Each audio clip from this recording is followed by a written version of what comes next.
Good evening बच्चों। हम लोगों ने लास्ट टर्म तक बायोमोलिक्यूल्स का विटामिन खत्म कर लिया था शायद, है ना। उसमें हमने पढ़ लिया था कि फैट सॉल्युबल विटामिन कौन से होते हैं, वाटर सॉल्युबल विटामिन कौन से होते हैं।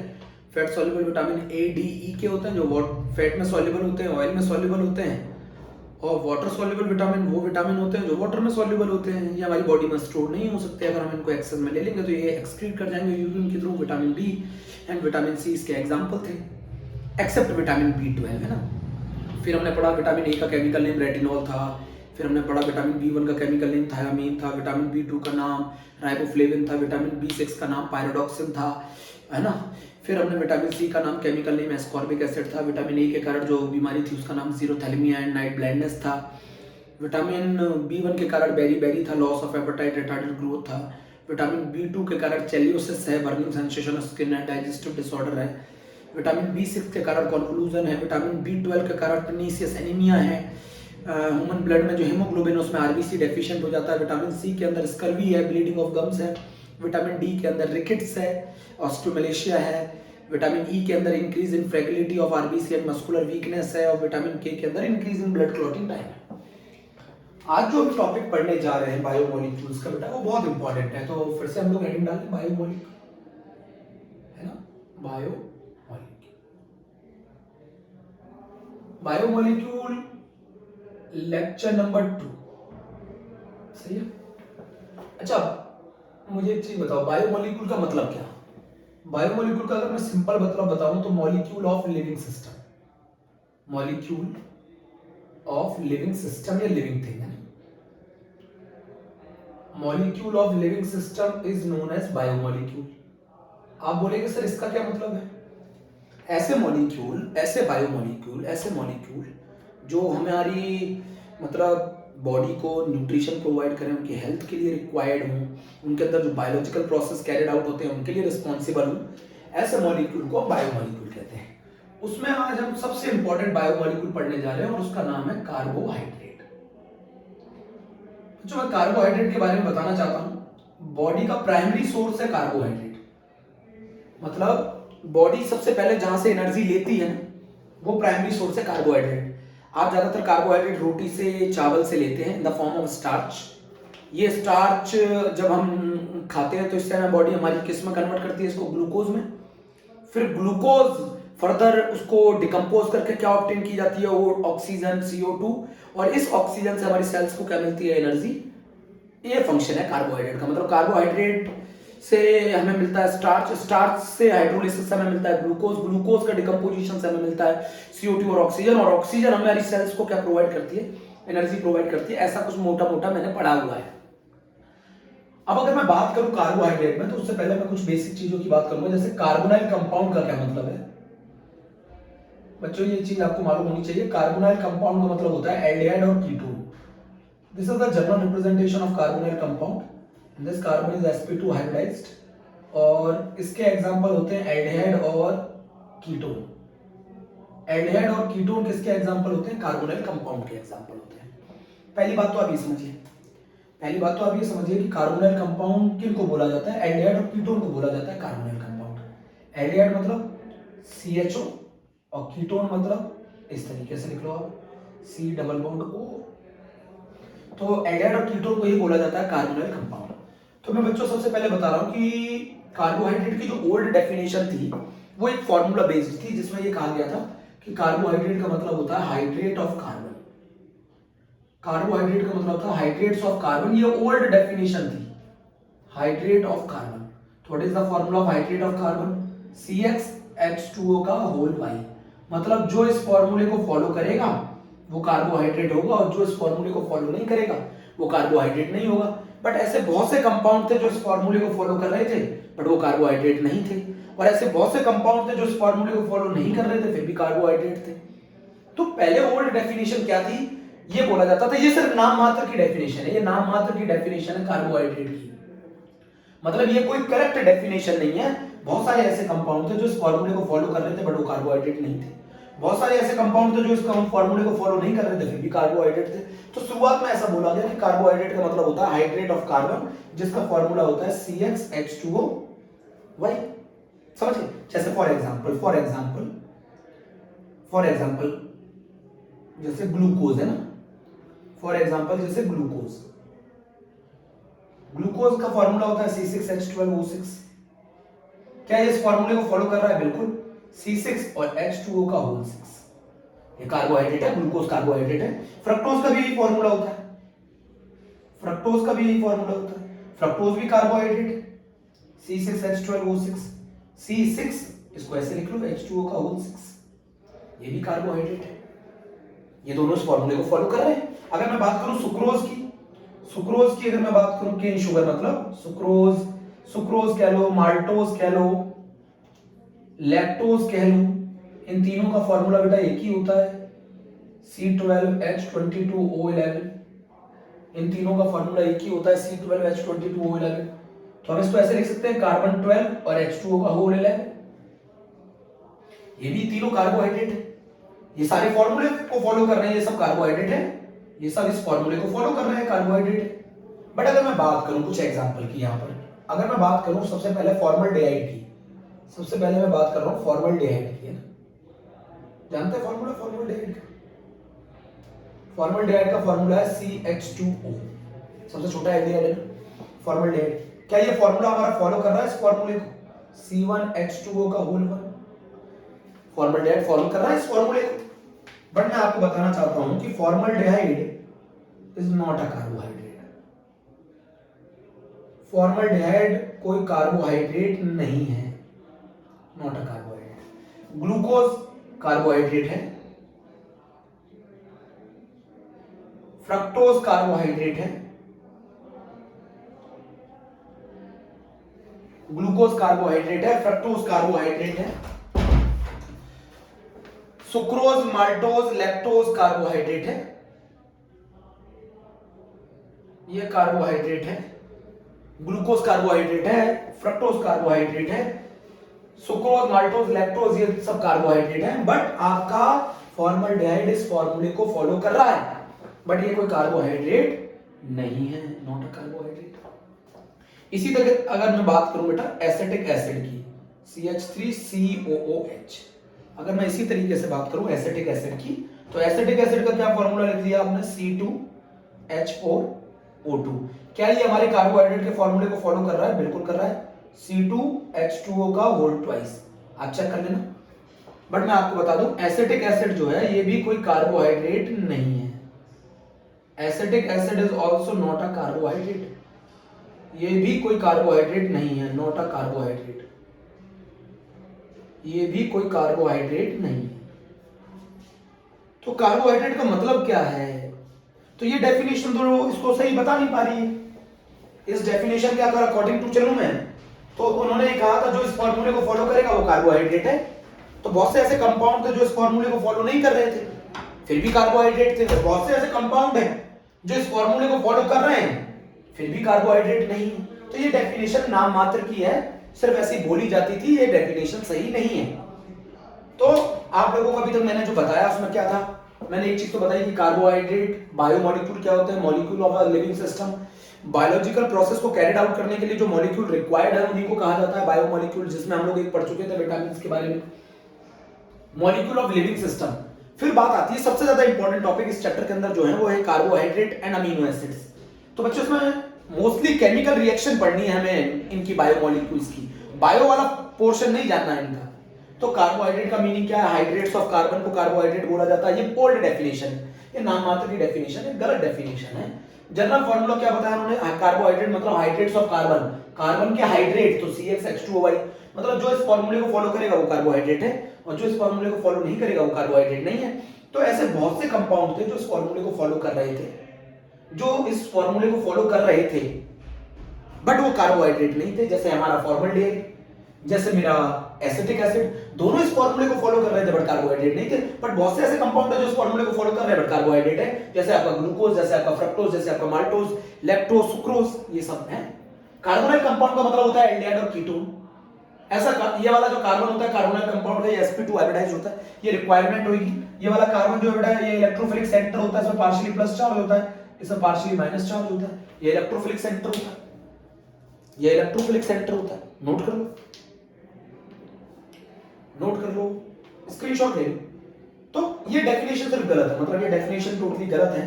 ऐसे बहुत से कंपाउंड थे जो इस फॉर्मूले को फॉलो नहीं करते फिर भी कार्बोहाइड्रेट है, और ऐसे बहुत से कंपाउंड हैं जो इस फॉर्मूले को फॉलो करते हैं फिर भी कार्बोहाइड्रेट नहीं है। तो जो कार्बोहाइड्रेट की जो रियल डेफिनेशन है बेटा वो उनके स्ट्रक्चर से, कार्बोहाइड्रेट की जो रियल डेफिनेशन है वो स्ट्रक्चर से है, इनके स्ट्रक्चर से कार्बोहाइड्रेट की रियल डेफिनेशन। आप बोलेंगे कैसे कार्बोहाइड्रेट की रियल डेफिनेशन उनके स्ट्रक्चर से?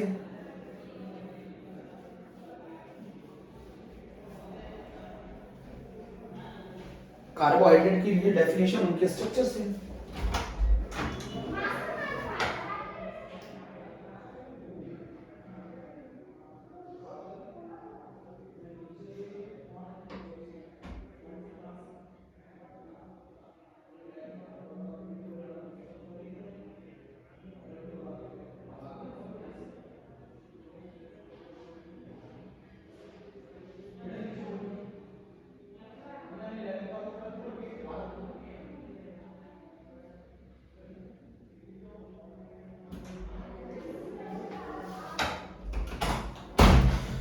सॉरी बच्चों डिस्टरबेंस के लिए थोड़ा सा है ना।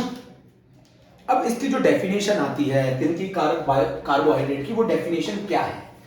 तो कार्बोहाइड्रेट की पहली बात तो मैं बता दूं, अगर मैं कार्बोहाइड्रेट की डेफिनेशन की बात करूं तो कार्बोहाइड्रेट की आपको डेफिनेशन समझनी है, मेरी बात बहुत ध्यान से। ये इनके स्ट्रक्चर से आती है। पहली बात तो ये पॉलीहाइड्रोक्सी एल्डिहाइड और कीटोन होते हैं। पहली बात तो पॉलीहाइड्रोक्सी मतलब जिनके पास एक से ज्यादा OH ग्रुप होते हैं। ऐसे एल्डिहाइड और कीटोन जिनके पास एक से ज्यादा OH ग्रुप होते हैं, दीज आर पॉलीहाइड्रोक्सी एल्डिहाइड और कीटोन। बच्चों ये पॉलीहाइड्रोक्सी एल्डिहाइड और कीटोन होते हैं। कार्बोहाइड्रेट जो होते हैं ये पॉलीहाइड्रोक्सी एल्डिहाइड और कीटोन होते हैं, मतलब ऐसे एल्डिहाइड और कीटोन जिनके पास एक से ज्यादा OH ग्रुप हो।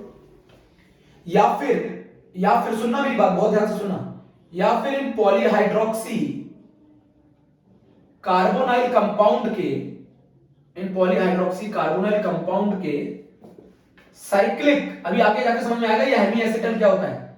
Cyclic hemi acetal, cyclic hemi ketal. नहीं समझे? मतलब अभी नहीं समझना है, थोड़ा सा ध्यान रखना है। मतलब या तो इन पॉलीहाइड्रोक्सी एल्डिहाइड और कीटोन की साइक्लिक हेमी एसिटल फॉर्म हो या साइक्लिक हेमी कीटल फॉर्म हो। मैं आपको बता देता हूं, एल्डिहाइड जब अल्कोहल से रिएक्शन करते हैं तो हेमी एसिटल बनाते हैं, एल्डिहाइड और कीटोन जब अल्कोहल से रिएक्शन करते हैं तो हेमी कीटल बनाते हैं। ये आपको एल्डिहाइड कीटोन चैप्टर में आएगा, बट मैं फिर भी कोशिश करूंगा अभी समझाने की अच्छी तरीके से, थोड़ा सा वेट करो आप। तो मैं एक तो बता रहा था ये पॉलीहाइड्रोक्सी एल्डिहाइड और कीटोन है, मतलब जिनके पास ऐसे एल्डिहाइड और कीटोन जिनके पास एक से ज्यादा OH ग्रुप हो। ये पॉलीहाइड्रोक्सी कार्बोनाइल कंपाउंड है। पॉलीहाइड्रोक्सी ऐसे पॉलीहाइड्रोक्सी कार्बोनाइल कंपाउंड है जिनकी साइक्लिक हेमी एसिटल या साइक्लिक हेमी कीटल फॉर्म हो। पॉलीसाइक्लिक, ये पॉलीहाइड्रोक्सी कार्बोनाइल कंपाउंड की या तो हेमी एसिटल या हेमी कीटल फॉर्म हो, उसको हम क्या कहते हैं? आपके कार्बोहाइड्रेट की डेफिनेशन कहते हैं। और कार्बोहाइड्रेट या वो कंपाउंड जिनकी हाइड्रोलिसिस से, वो कंपाउंड जिनकी हाइड्रोलिसिस से पॉलीहाइड्रोक्सी एल्डिहाइड और कीटोन ऑब्टेन होते हो तो उनको भी कार्बोहाइड्रेट बोला जाता है। तो स्कूल एनसीईआरटी में क्या डेफिनेशन दे रखी है? स्कूल एनसीईआरटी में जो डेफिनेशन दे रखी है वो दे रखी है, they are optically active. They are optically active. Optically active जानते हैं? नहीं जानते? ऑप्टिकली एक्टिव का मतलब है ये प्लेन पोलराइज्ड लाइट को रोटेट कर देते हैं। They rotate the plane polarised light. They are optically active polyhydroxy aldehyde और कीटोन। ऐसे एल्डिहाइड और कीटोन जिनके पास ऑप्टिकली एक्टिव हो, इनके पास एक कार्बन एटम प्रेजेंट होता है जिसको हम लोग कायरल कार्बन एटम कहते हैं। कायरल कार्बन एटम या फिर asymmetric carbon atom. Asymmetric carbon atom, ऐसा कार्बन जिसकी चारों वैलेंसी अलग अलग ग्रुप सेटिस्फाइड कर रहे हो। ए बी दोनों प्लेन में, एक प्लेन के बाहर एक प्लेन के अंदर। तो कार्बोहाइड्रेट की डेफिनेशन क्या है जरा मुझे समझाओ। कार्बोहाइड्रेट की डेफिनेशन है कि दे आर पॉलीहाइड्रोक्सी एल्डिहाइड और कीटोन, मतलब ऐसे एल्डिहाइड और कीटोन जिनके पास एक से ज्यादा OH ग्रुप, या फिर इन कार्बोनाइल पॉलीहाइड्रोक्सी एल्डिहाइड और कीटोन की हेमी एसिटल या हेमी कीटल फॉर्म हो, या फिर जो कंपाउंड हाइड्रोलिसिस करने पर पॉलीहाइड्रोक्सी एल्डिहाइड और कीटोन देंगे उनको भी हम कार्बोहाइड्रेट बोलते हैं। और एनसीईआरटी बोलती है दीज आर द ऑप्टिकली, मतलब सारे कार्बोहाइड्रेट ऑप्टिकली एक्टिव होते हैं। All carbohydrate are optically active, all carbohydrate are optically active.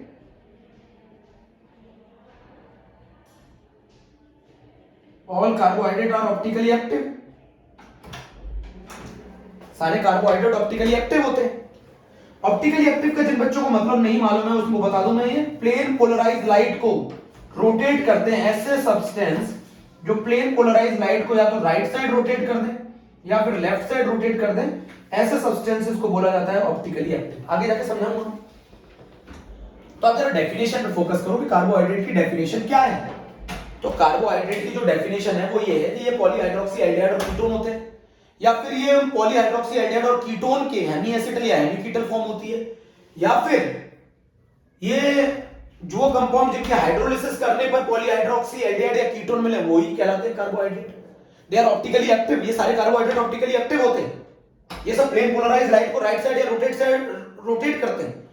जो प्लेन पोलराइज्ड लाइट को राइट साइड या लेफ्ट साइड रोटेट करे उनको क्या बोला जाता है? Optically active. और इन पॉलीहाइड्रोक्सी एल्डिहाइड और कीटोन के पास कैसा कार्बन एटम होता है? कायरल कार्बन एटम भी होते हैं, जिसको हम असिमेट्रिक कार्बन एटम भी कहते हैं, जिसकी चारों वैलेंसी अलग अलग ग्रुप क्या कर रहे हैं? सेटिस्फाइड कर रहे हैं। तो this is the definition of the carbohydrate. आप जरा नोट करो, कार्बोहाइड्रेट की ये डेफिनेशन।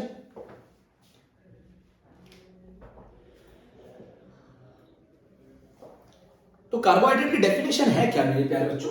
तो ये चीज आप समझो कि पॉलीहाइड्रोक्सी एल्डिहाइड और कीटोन मतलब ऐसे एल्डिहाइड और कीटोन जिनके पास एक से ज्यादा OH ग्रुप, उन्हीं पॉलीहाइड्रोक्सी एल्डिहाइड और कीटोन की हेमी एसिटल या हेमी कीटल फॉर्म। जिन बच्चों ने नहीं सुना, साइक्लिक हेमी एसिटल का मतलब क्या होता है? When aldehyde react with alcohol then it will form hemi acetal, and when ketone react with alcohol it will form hemi ketal, है ना?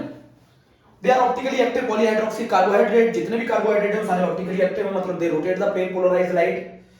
और ऐसे ऑप्टिकली एक्टिव पॉलीहाइड्रोक्सी एल्डिहाइड और कीटोन को हम क्या बोलते हैं? कार्बोहाइड्रेट बोलते हैं। And this is the definition according to the structure. ये हमारी डेफिनेशन है किसके अकॉर्डिंग? स्ट्रक्चर के अकॉर्डिंग। किसकी डेफिनेशन है? कार्बोहाइड्रेट।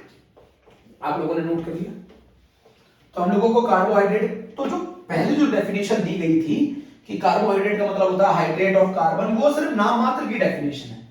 वो सिर्फ नाम मात्र की डेफिनेशन है कि हाइड्रेट ऑफ कार्बन मतलब बहुत से ऐसे कंपाउंड थे जो उस फॉर्मूले को फॉलो कर रहे थे फिर भी कार्बोहाइड्रेट नहीं थे, और बहुत से ऐसे कंपाउंड थे जो उस फॉर्मूले को फॉलो नहीं कर रहे थे फिर भी कार्बोहाइड्रेट थे। मेरी बात समझ में? ऐसे बहुत सारे कंपाउंड थे जो उस फॉर्मूले को फॉलो कर रहे थे फिर भी कार्बोहाइड्रेट नहीं थे, और ऐसे बहुत से कंपाउंड थे जो उस फॉर्मूले को फॉलो नहीं कर रहे थे फिर भी कार्बोहाइड्रेट थे। तो ये डेफिनेशन गलत थी।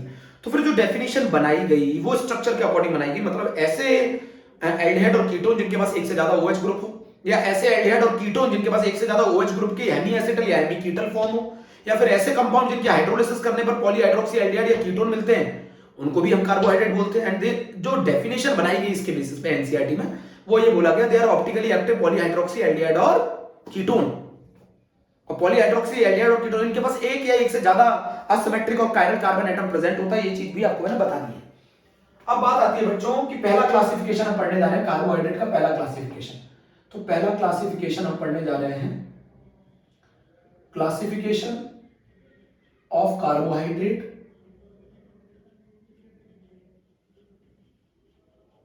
on the basis of hydrolysis. Classification of the carbohydrate on the basis of hydrolysis. Classification बताओ कार्बोहाइड्रेट का किसके बेसिस पर? हाइड्रोलिसिस के बेसिस पर। Classification of carbohydrate on the basis of hydrolysis. तो बेटा कार्बोहाइड्रेट का एक और नाम है सैकराइड्स। कार्बोहाइड्रेट का एक और नाम है सैकराइड्स। कार्बोहाइड्रेट का एक और नाम है सैकराइड्स। सैकराइड भी बोला जाता है, नोट कर लेना, कार्बोहाइड्रेट को सैकराइड भी बोला जाता है। तो अगर हम क्लासिफिकेशन करें कार्बोहाइड्रेट का, तो एक कार्बोहाइड्रेट है जिनको हम बोलते हैं मोनोसैकराइड्स। बेटा सब चीज समझ में आएगी धीरे धीरे। मोनोसैकराइड्स, एक कार्बोहाइड्रेट है जिनको हम कहते हैं मोनोसैकराइड्स। मोनोसैकराइड वो कार्बोहाइड्रेट है जिनको हम फर्दर स्मॉलर कार्बोहाइड्रेट में हाइड्रोलाइज नहीं कर सकते। मींस इनको स्मॉल कार्बोहाइड्रेट में फर्दर हाइड्रोलाइज नहीं किया जा सकता। मैं डेफिनेशन एक बार बोल देता हूं, carbohydrate which cannot be hydrolyzed to the small carbohydrate molecule। मैं लिखूं carbohydrate which cannot be hydrolyzed,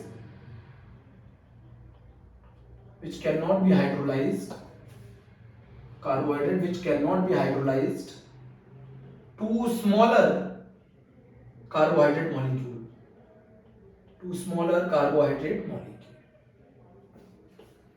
smaller carbohydrate molecule में ऐसे कार्बोहाइड्रेट जो फर्दर हाइड्रोलाइज ना हो सके, जो स्मॉलर कार्बोहाइड्रेट में हाइड्रोलाइज ना हो सके, ऐसे कार्बोहाइड्रेट को बोला जाता है मोनोसैकेराइड्स। एग्जांपल याद करेंगे बच्चों, याद करना पड़ता है।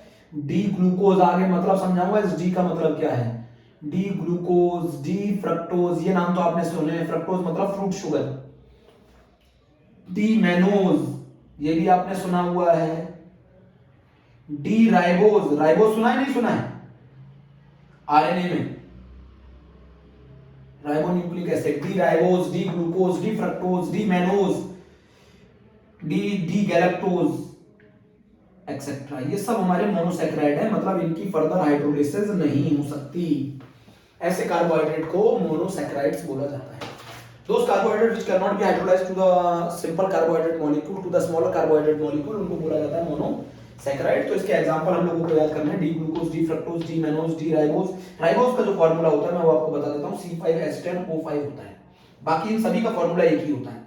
C6H12O6 होता है ग्लूकोज का, फ्रक्टोज का भी C6H12O6 होता है, फ्रक्टोज का भी यही होता है C6H12O6। बेटा कार्बोहाइड्रेट का एक टेस्ट होता है जिसको मॉलिस टेस्ट कहा जाता है, एनसीईआरटी में नहीं। कार्बोहाइड्रेट का एक टेस्ट होता है जिसको मॉलिस टेस्ट बोला जाता है, मॉलिस टेस्ट। याद कर लेंगे, याद करेंगे ना, रिमेंबर लिख लो, इस पर रिमेंबर लिख लो, रिमेंबर लिख लो। कार्बोहाइड्रेट का टेस्ट प्रैक्टिकली लैब में किससे लगाया जाता है? उसको कौन सा टेस्ट कहते हैं? मॉलिस टेस्ट कहते हैं। तो मानो आपको समझ में आ गया। तो कार्बोहाइड्रेट की डेफिनेशन भी मेरे बच्चों को मुझे लगता है क्लियर है। वो डेफिनेशन ये कहती है कि कार्बोहाइड्रेट कि कार्बोहाइड्रेट वो मतलब दे आर पॉलीहाइड्रोक्सी एल्डिहाइड और कीटोन, मतलब जिनके पास एक से ज्यादा OH ग्रुप हो। ऐसे एल्डिहाइड और कीटोन जिनके पास एक से ज्यादा OH ग्रुप हो उनको कहा जाता है। या फिर इन्हीं पॉलीहाइड्रोक्सी एल्डिहाइड और कीटोन की साइक्लिक हेमीएसिटल या हेमीकीटल फॉर्म हो, या फिर वो कंपाउंड जिनके हाइड्रोलिसिस करने पे पॉलीहाइड्रोक्सी एल्डिहाइड और कीटोन मिलते हो, उनको भी कार्बोहाइड्रेट कहा जाता है। और ये सारे कार्बोहाइड्रेट ऑप्टिकली एक्टिव होते हैं, मतलब प्लेन पोलराइज्ड लाइट को रोटेट करते हैं राइट साइड या लेफ्ट साइड। इनके पास एक से ज्यादा असिमेट्रिक कायरल कार्बन एटम भी प्रेजेंट होता है। ये भी कहानी हो गई। फिर हमने पढ़ा कि कार्बोहाइड्रेट की अगर हम हाइड्रोलिसिस के बेसिस पे क्लासिफिकेशन करें तो क्लासिफिकेशन में ये आता है, पहला मोनोसैकेराइड आते हैं। मोनोसैकेराइड वो होते हैं जो फर्दर हाइड्रोलाइज नहीं होते, मतलब सिंपल स्मॉल कार्बोहाइड्रेट मॉलिक्यूल में हाइड्रोलाइज नहीं होते, उनको क्या कहा जाता है? मोनोसैकेराइड्स कहा जाता है। इसके एग्जांपल है D glucose, D fructose, D mannose, D ribose, D galactose. तो ये चीजें आपने सीखी। यहीं पर मैं एक और डेफिनेशन लिख रहा हूं और वो डेफिनेशन है, एक और क्लासिफिकेशन है। तो नंबर 1 डाल दो। नंबर 2 जो है वो है ओलिगोसैकेराइड। ओलिगोसैकेराइड पूरा लिखूं क्या? Oligosaccharide, those carbohydrate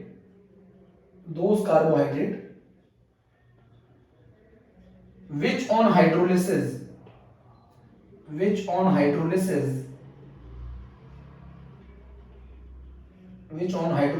give 2 to 10 units of monosaccharides, 2 to 10 units of monosaccharides। नहीं समझे बच्चों? मैं चाहता तो है, बहुत सारे टीचर आपने देखे होंगे एनसीईआरटी प्रोजेक्टर पे ले आते हैं, फिर अंडरलाइन कर करके पढ़ाते जाते हैं, उससे हमें नहीं सीखना है। मेरा तरीका है, आप भी याद करो, मैं भी याद करूं, दोनों आलसी नहीं बनना है। Those carbohydrate which on hydrolysis give 2 to 10 units of monosaccharide, उनको कहा जाता है ओलिगोसैकेराइड। इसका बेटा एक एग्जांपल है जो सीबीएसई बोर्ड में बहुत ज्यादा पूछा जाता है और वो है डायासैकेराइड। क्या दिख रहा है आप लोगों को? डायासैकेराइड मैं ऊपर लिखता हूं, पहले इतना नोट कर लो। इसका एग्जांपल है डायासैकेराइड्स। एक बार चेक कर लो आपको दिख रहा है कि नहीं दिख रहा है?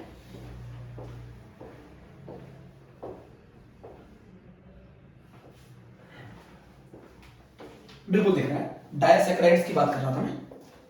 तो डायासैकेराइड का क्या मतलब है वो समझ लेते हैं। तो कार्बोहाइड्रेट का टेस्ट का नाम मॉलिस टेस्ट होता है, कार्बोहाइड्रेट का दूसरा नाम सैकेराइड्स होता है। एक सबसे पहले जो हाइड्रोलिसिस के बेसिस पर अगर मैं क्लासिफिकेशन करूं कार्बोहाइड्रेट का, तो उसमें जो आते हैं उसमें सबसे पहला मोनोसैकेराइड आता है, फिर दूसरा जो आते हैं वो ओलिगोसैकेराइड आते हैं। ओलिगोसैकेराइड का जो एग्जांपल है बच्चों वो डायासैकेराइड है। तो अभी तक हमने 2 क्लासिफिकेशन पढ़ लिया on the basis of hydrolysis. तो उसमें एक क्लासिफिकेशन तो है आपका मोनोसैकेराइड्स और एक क्लासिफिकेशन है ओलिगोसैकेराइड, और ओलिगोसैकेराइड का एग्जांपल है डायासैकेराइड। सब समझ में आ रहा है? डायासैकेराइड का क्या मतलब है? डायासैकेराइड का मतलब है those carbohydrate which on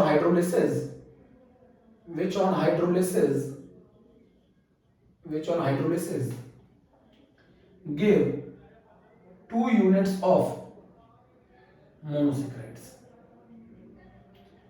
2 units of monosaccharides।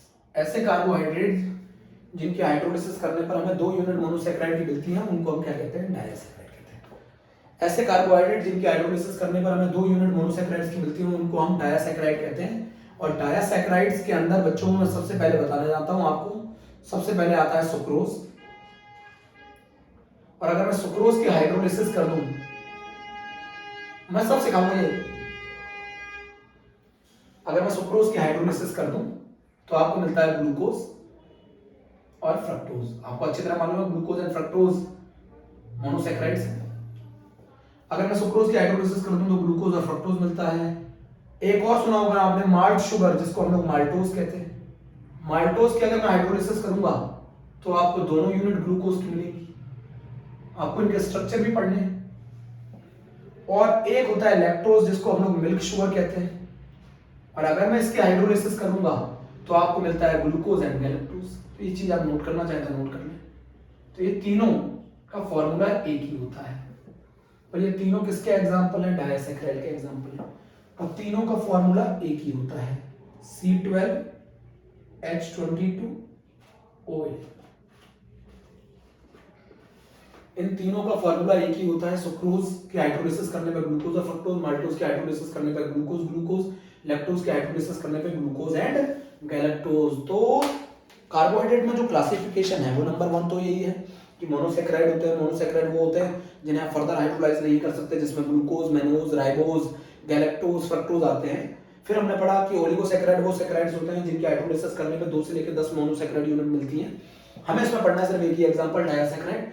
डायसैकेराइड वो होते हैं जो हाइड्रोलिसिस करने में 2 यूनिट देते हैं मोनोसैकेराइड के, जिसमें एग्जांपल सुक्रोज, माल्टोज, लैक्टोज है। सुक्रोज की हाइड्रोलिसिस करते हैं तो ग्लूकोज और फ्रक्टोज मिलता है। माल्टोज की हाइड्रोलिसिस करते हैं तो ग्लूकोज और ग्लूकोज मिलता है। लैक्टोज की हाइड्रोलिसिस करते हैं तो ग्लूकोज, गैलेक्टोज मिलता है। और तीनों का फार्मूला C12H22O11 होता है। और जो लैक्टोज होता है मेरे प्यारे बच्चों, जो लैक्टोज होता है इसको मिल्क शुगर बोला जाता है। क्या बोला जाता है बच्चों? Milk sugar. तो मिल्क शुगर बोला जाता है। माल्टोज को क्या बोला जाता है? माल्ट शुगर भी बोला जाता है।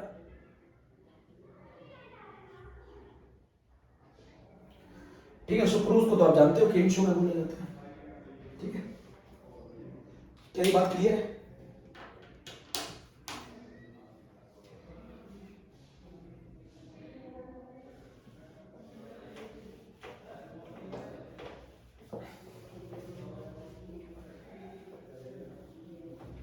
अब आता है इसकी तीसरा क्लासिफिकेशन की कैटेगरी, थर्ड, और उसको कहते हैं बेटा पॉलीसैकेराइड। क्या कहते हैं? पॉलीसैकेराइड कहते हैं। तीसरा केस आता है जिसको हम क्या कहते हैं? पॉलीसैकेराइड कहते हैं। क्या कहते हैं? पॉलीसैकेराइड। अगर हम हाइड्रोलिसिस के बेसिस पर थर्ड क्लासिफिकेशन करते हैं तो उसको पॉलीसैकेराइड बोला जाता है। पॉलीसैकेराइड का मतलब ये होता है वो कार्बोहाइड्रेट। पॉलीसैकेराइड का क्या मतलब होता है? पॉलीसैकेराइड का मतलब होता है कार्बोहाइड्रेट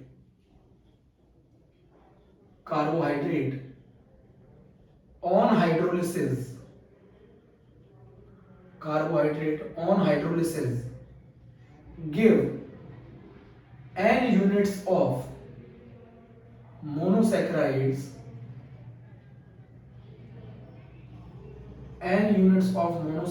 कार्बोहाइड्रेट जो हाइड्रोलिसिस करने पर n यूनिट देता है मोनोसैकेराइड की, उसको कहा जाता है पॉलीसैकेराइड। इसके एग्जांपल आप लोग जानते हैं, स्टार्च, सेलुलोज, ग्लाइकोजन। सुना? Starch, cellulose, glycogen. स्टार्च जो है वो मैं आपको बता देता हूं, act as a main food reserve material in plant. Act as a function भी पूछ लेते हैं, main food reserve material in plant, starch act as a main food reserve material in plant. Starch जो है वो मेन फूड रिजर्व मटेरियल है plant के अंदर। सेलुलोज जो है वो मेन स्ट्रक्चरल मटेरियल है प्लांट के अंदर, main structural material in plant, main structural material in plant. Cellulose जो है वो मेन स्ट्रक्चरल मटेरियल है प्लांट के अंदर, स्टार्च जो है वो मेन फूड रिजर्व मटेरियल है प्लांट के अंदर, और जो ग्लाइकोजन है, ग्लाइकोजन जो होता है एनिमल बॉडी में, एनिमल बॉडी में कार्बोहाइड्रेट किस फॉर्म में स्टोर होता है?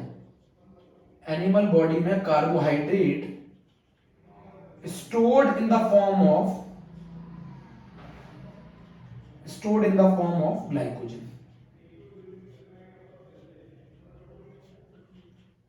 एनिमल बॉडी में जो कार्बोहाइड्रेट है किसके फॉर्म में स्टोर होता है? ग्लाइकोजन।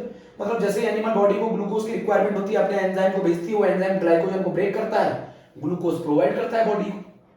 तो पॉलीसैकेराइड क्या होता है? जो एन यूनिट देते हैं मोनोसैकेराइड्स के ऑन हाइड्रोलिसिस।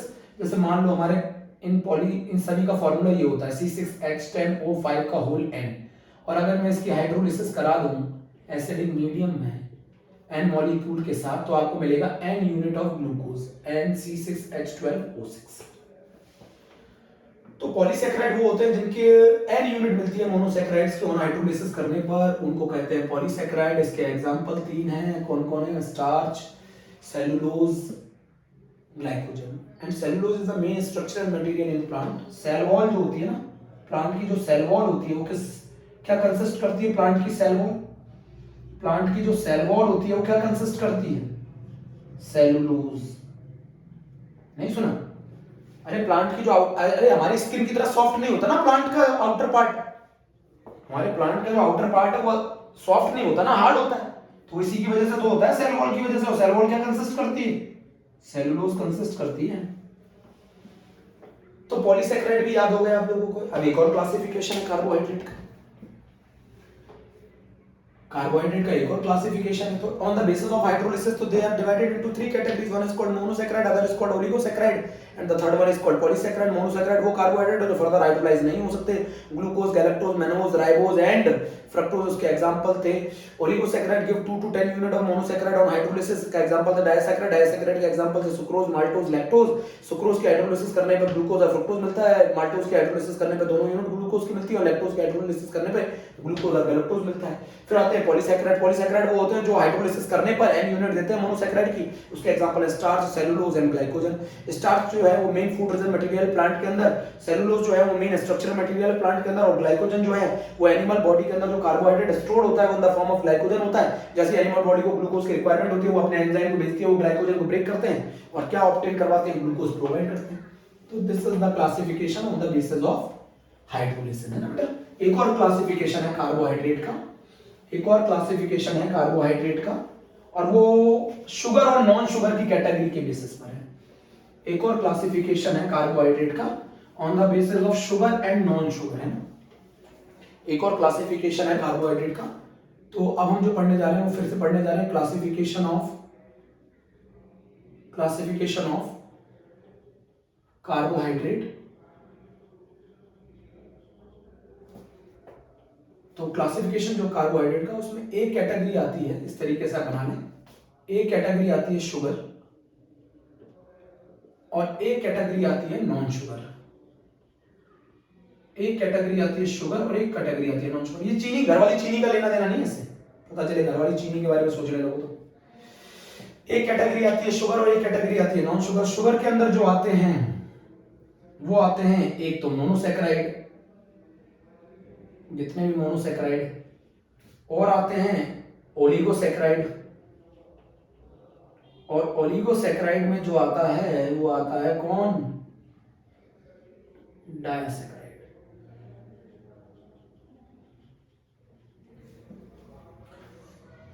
तो शुगर का मतलब यहाँ पे क्या है? यहाँ पे शुगर का मतलब क्या है? पहली बात तो स्वीट इन टेस्ट, कोई ज्यादा हो सकता है कोई कम हो सकता है, बट मीठे होने चाहिए। Sweet in taste, water soluble होने चाहिए, क्रिस्टलाइन इन नेचर होने चाहिए,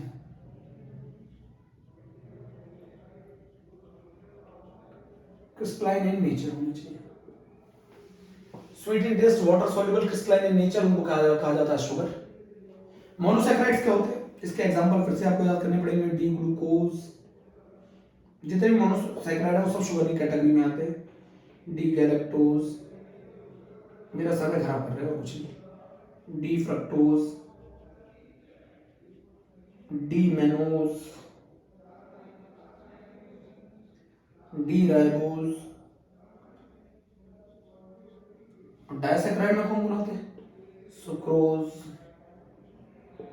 माल्टोज, लैक्टोज। ठीक है। अगर हम बात करते हैं नॉन शुगर की, तो नॉन शुगर की कैटेगरी में आते हैं not sweet in taste, not sweet in taste, insoluble in water. अच्छा, आपने कभी देखा है चावल का पेस्ट बना के देखा है, उसमें स्टार्च होता है, उसको वाटर में सॉल्युबल करके देखा है, सॉल्युबल नहीं होगा। Insoluble in water, amorphous in nature.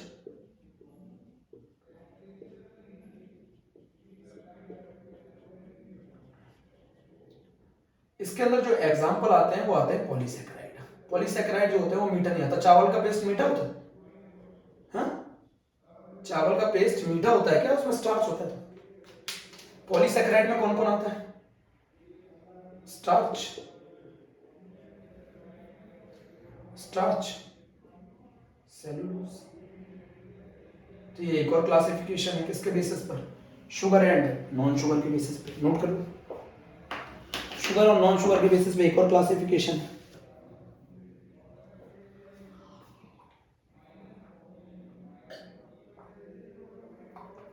आपको मैं एक चीज बता दूं, नॉन शुगर कार्बोहाइड्रेट का मतलब है ऐसे कार्बोहाइड्रेट जो स्वीट ना हो टेस्ट में, जो वाटर में सॉल्युबल ना हो, जिनका क्रिस्टलाइन नेचर ना हो, और ऐसे कार्बोहाइड्रेट जो सॉल्युबल हो वाटर के अंदर, जो स्वीट इन टेस्ट हो, जिनका नेचर क्रिस्टलाइन हो, वो सब शुगर की कैटेगरी में आते हैं। और इसके एग्जांपल मोनोसैकेराइड एंड ओलिगोसैकेराइड, और इसके एग्जांपल पॉलीसैकेराइड है। ये हम लोगों ने पढ़ लिया पूरा। This is the second classification of carbohydrate on the basis of sugar and non sugar.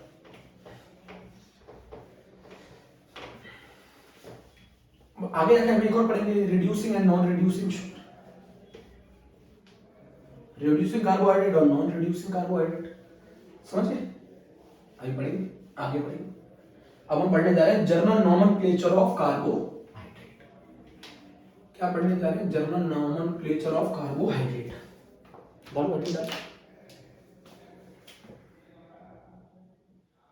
General nomenclature of carbohydrate, general nomenclature of carbohydrate पढ़ने जा रहे हैं। आप बोलेंगे समझाऊं आपको, तो पहली बात तो इनका बता दूं आपको मैं, सफिक्स जो होता है वो ओज होता है, ओज।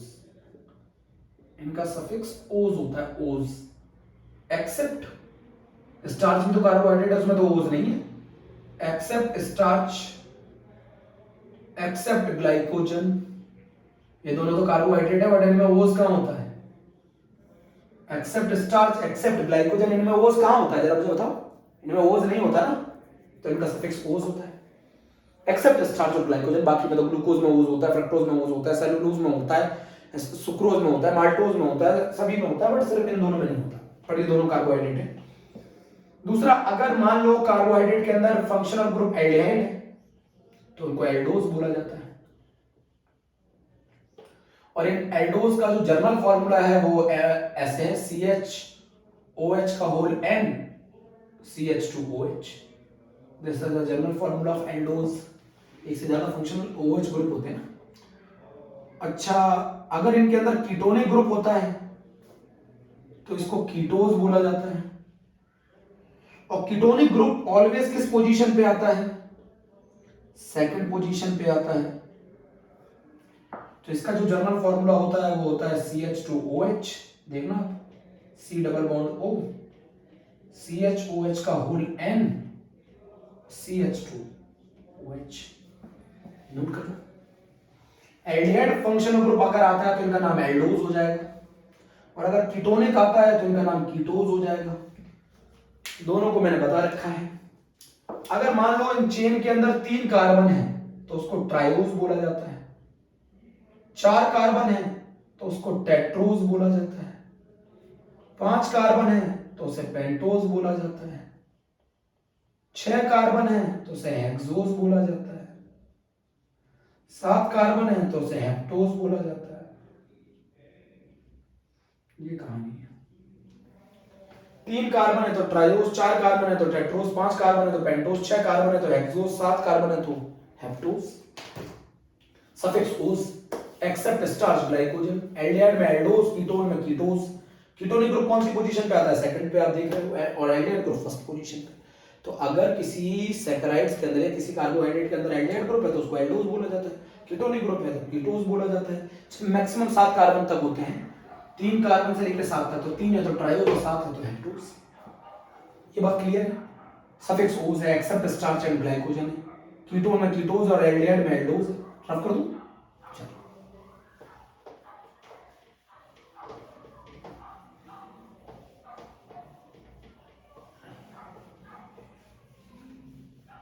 समझ गए मेरी बात को? नहीं समझे? समझ रहे हैं मेरी बात को? अच्छे से समझ रहे हैं, मुझे उम्मीद है। एक तरफ ऐसा करते हैं, कार्बन लिख लेते हैं C3, C4, C5, C6 है ना। एक तरफ लिख लेते हैं एल्डोज और एक तरफ लिख लेते हैं कीटोज, एक तरफ लिख लेते हैं एल्डोज और एक तरफ लिख लेते हैं कीटोज। C3 में एल्डोज और कीटोज, समझ रहे हैं? 3 कार्बन तो इसका नाम हो जाएगा एल्डो ट्रायोज।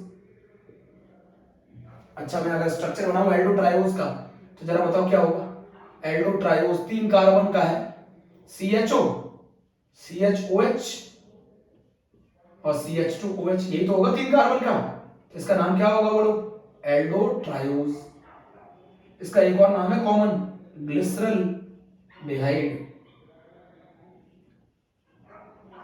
स्पेलिंग देख लो, ग्लिसरल डिहाइड।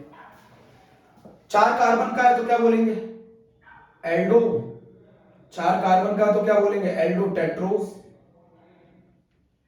5 कार्बन का है तो क्या बोलेंगे? Aldo pentose. 6 कार्बन का है तो क्या बोलेंगे? Aldo hexose. ग्लूकोज जो है ना वो इसका एग्जांपल है, ग्लूकोज एल्डो हेक्सोज है, ग्लूकोज एल्डो हेक्सोज है। मैं लिख दूं यहीं पर क्या? CHO CHOH का होल 4 CH2OH, इसको कहते हैं डी ग्लूकोज। अभी मैं डी का मतलब समझाऊंगा कि ग्लूकोज क्या है। तो ग्लूकोज का दूसरा नाम क्या है? Aldo hexose.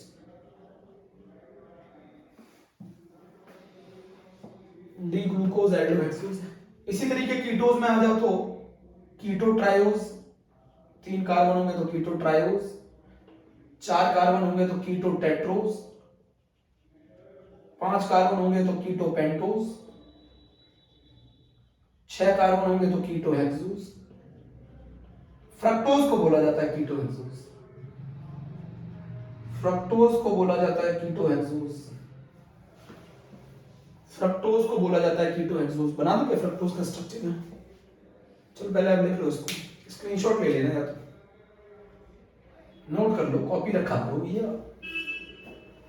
3 carbon Aldo triose कीटो ट्रायोज, 4 कार्बन एल्डो टेट्रोज कीटो टेट्रोज, 5 कार्बन एल्डो पेंटोज कीटो पेंटोज। पेंटोज शुगर राइबोज है, पेंटोज शुगर 5 कार्बन की जो शुगर है ना, पेंटोज शुगर वो राइबोज है,